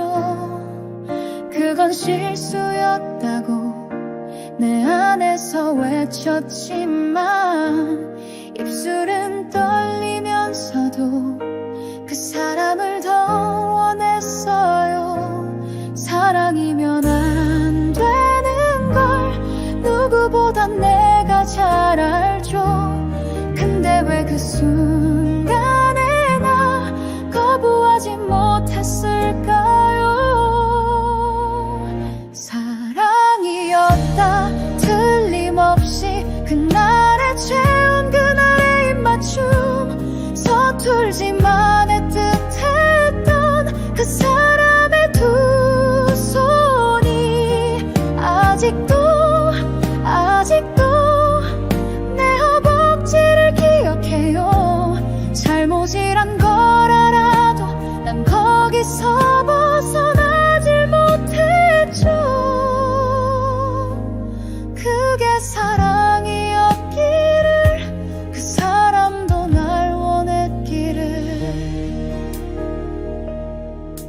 비어있는 집안 그 사람과 마주 앉았죠.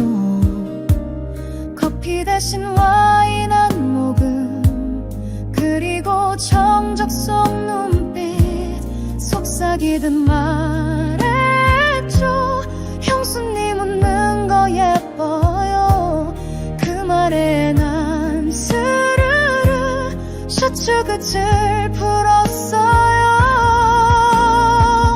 목선을 따라 입술이 닿을 때 나는 그를 미워할 수 없었죠.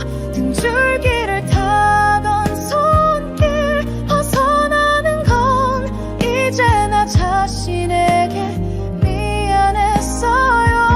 사랑이었다 정말로 그날의 속삭임 손가락 사이 침묵마저 설레미던 그 사람의 입꼬리가 지금도 내게 뿔을 간지리죠. 죄였다는 걸 알면서 우린 너무 멀리 와버렸죠. 그게 사랑이었기를 한순간의 불꽃이었기를. 지금 나는 혼자 남아 텅 빈 집안에서 묻고 있어요. 그 남자 그 순간 정말 날 사랑했어. 나